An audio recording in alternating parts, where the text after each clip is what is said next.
Rusty toesies that need some work. Yes, they do. This cute little balcony. It is so pretty today, guys. Wow, it's so sunny. Yes, yes. What is up, my lovers? So I'm excited to get this video for you because I'm always excited to get every video up for you, and that's the first thing that ever comes to my mouth. So obviously I'm that excited about every single video. We are going to be diving into some good stuff today. I'm going to be talking about fasted cardio, steady state, and also HIIT cardio, and what are the best types of cardio to do, what do you burn more fat with, and all that good stuff. Right after that, I'm going to be diving into a grocery haul, which I haven't done in a while, so I'm excited about that. Going to be showing you guys grocery haul. Let's dive into what is the best type of cardio for you, or for anybody for that matter. So if you don't know what fasted cardio is, you're already doomed. No, I'm just kidding. Fasted cardio is just basically like if you were to wake up, not have anything to eat, and just go directly and do your cardio. They've done studies on it. It's shown to have burned up to like 15 to 20% more body fat. Me, I don't like instantly trusting sources, but at the same time, they've done multiple studies, and the studies have said that you burn up to actually 15% more fat. So we're just going to trust and say that it is. A lot of people ask me, you know, like, is this a better way of doing cardio? Like, is it beneficial for you? Is it not beneficial for you? What happens is why you are burning that extra percentage of fat is because overnight your body stores the carbs that you've eaten from the day before, whether that be in your muscles or, you know, just stored away for energy for the next day, and you're depleted. So when you go and you're doing cardio and you haven't eaten anything, your body utilizes fat more and burns that. So instead of you having a meal, then going and doing cardio, instead of your body burning those carbs or that protein that you put into your body, it's burning the fat from the day before. But there's not really much carbs to burn because your body just becomes depleted because the carbs that you eat the day before get stored in other places. That answers that question. Yes, you do burn more fat in that case, but where it becomes problematic is not only does your body utilize fat when you're doing fasted cardio, but it also utilizes amino acids. Amino acids is a profile that helps build protein. So if you're somebody who's trying to put on muscle and you're going to the gym fasted and you don't eat anything, it's going to be burning fat and amino acids. And so it's just not really good for somebody who say it's really hard for them to put on muscle, or you're really petite and it's just hard to put on muscle in general. I guess that's what I would like to say. In that case, okay, yes, you do burn more calories, you do burn more fat, but at the same time, if that is your goal and you know you're wanting to get shredded, you're wanting to lose weight, yes, fasted cardio is probably your thing. I wouldn't suggest it every single day, but I would suggest it probably like 2 to 3 times a week. But if you're somebody who's trying to put on muscle, that's when it becomes problematic. So I hope that answers that question. Fasted cardio, I would suggest having a small meal before you go and you do cardio. That's just as simple as it is. And if you are somebody who's like, oh bro, I have to do fasted cardio, like I can't do cardio and eat a meal, I just get sick.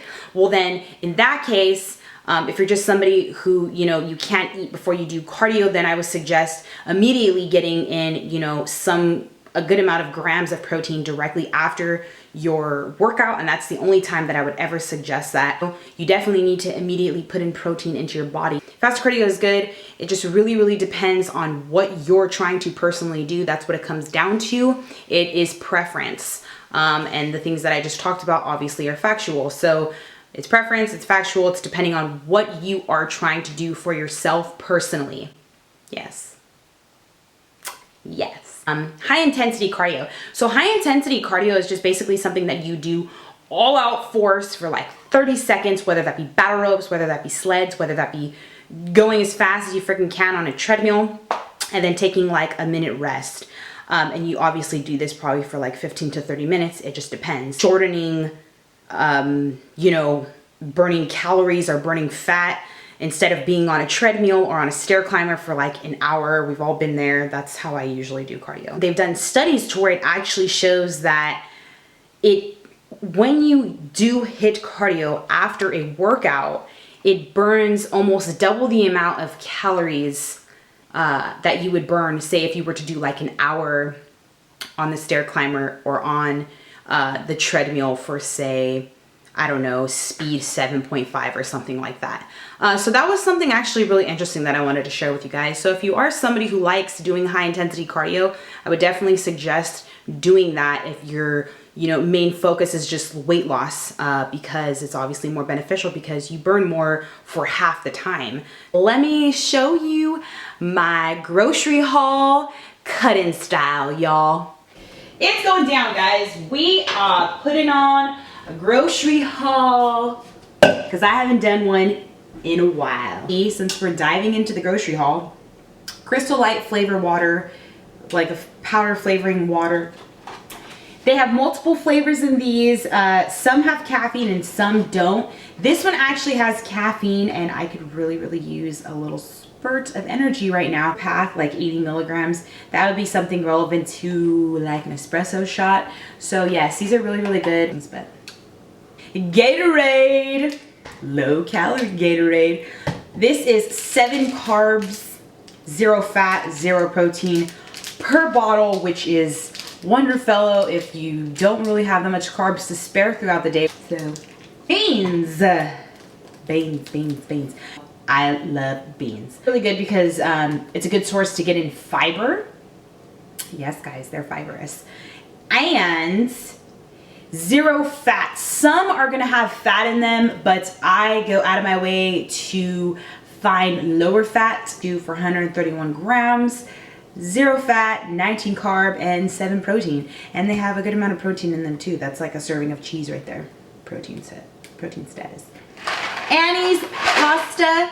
Obviously, this would definitely be something that I share with somebody. Carb. For one of these, it's 2.5 servings in the box, but I would obviously only do like 1 serving of this, depending on how I save my macros throughout the day. Some, crackers for a little snack or something like that. These almond nut thins, cheddar cheese ones in particular, are really freaking good. For example, 17 crackers is only 3.5 fat, 22 carb, and 3 protein. If you like little crackers, this is the same one. It's just a hint of sea salt. Almond nut thins, once again, guys, you can find them anywhere. And you guys know I love my Lucky Charms. This is kind of like, I don't know if it'd be a knockoff, but it ain't Lucky Charms. But they are really good. I had a bowl this morning, actually. Mellow Oats. And the little beaver is super cute. Just basic cereal, 1 fat, 24 grams carb, 2 protein for like 30 grams of it. Chef's Cut sent me these. These are like super organic, free GMO type thing, like just extra organic basically. Sent me chipotle cracked pepper, teriyaki, honey barbecue, original recipe, which I feel most of these range around the same macros. This one is 2.5 grams fat, 6 carb, and 12 protein. These are really good if you're just trying to get in like a high protein. Most of them, every single one of them are gonna be, a serving size is gonna be 28 grams. Or if you're traveling, beef jerky is go-to, and these guys are pretty good, and I will tell you how I like it later. Actually, maybe I should try one right now. Smells really good.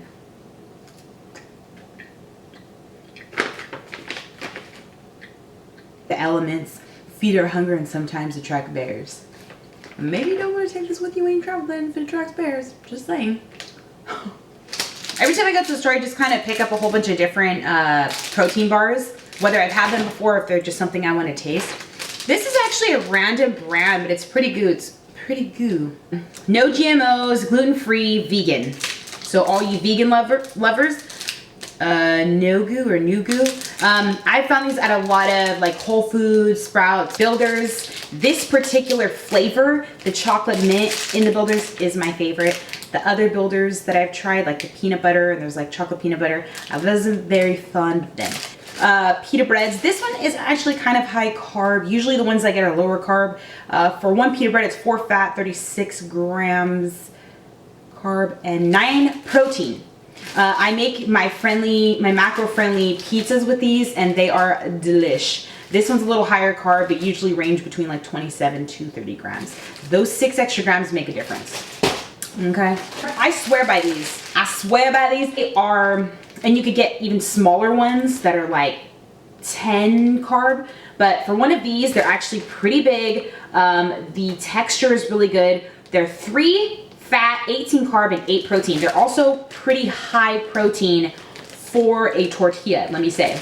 I usually get fat-free cheese because cheese, you can just rack up your fat really fast in it. This is the Fresh Market mild cheddar reduced fat. So for 28 grams of it, it's 6 fat, but if you could get 28 grams with 0 fat, then do that. Lucerne, mozzarella fat-free, or the Kraft fat-free cheddar cheese, those are go-tos. Occasionally I will have it just because it's extra friendly in the macros, and if I feel like turkey bacon, then holla at your girl. This is organic uncured turkey bacon, au naturel. For one slice, it's 1 fat. I mean, come on, dude, if you're a bacon lover. 1 carb and 6 protein, and high protein. Get your protein in, guys. Okay, you guys, I'm gonna introduce you to something that I don't even know if I should introduce you to because they're just that good, but they aren't that friendly. But if you're someone like me and you're crazy and you like to save 35 carb for 4 cookies, well then, we have the wow cookies, guys. Yes, we do. Praise the Lord. These are like the best cookies I've ever tried in my life. If you just like soft, pillowy, delicious cookies, the softest cookies that you've ever tried in your life, they're literally called wow. Like, come on, wow? I mean, of course they have to be good, right? They have many different kinds. They have chocolate chip, peanut butter, ginger molasses, lemon burst. Lemon bursts are super good, and I'm not even a lemon burst person, but that is how I discovered the wow cookies. Again, these are like Whole Foods, Sprouts, Mother's, depending on where you live. Maple squares, key lime, white chocolate, macadamia, and butter toffee. So I've tried the lemon burst. Those were by far the best ones that I've ever had. For 4 of these cookies, it's 13 fat, 34 carb, and 2 protein. So I mean, but honestly, surprisingly, they're pretty good size. In my opinion, it's worth it. You might think I'm crazy, but I'll even save my fat for that. Favoriteest kinds of any cookies from anywhere, for anything in life. These are actually really good too, but if I had to choose, I would probably say butter toffee just because they're more flavorful and they have like little chunks of chocolate in them, which are delish.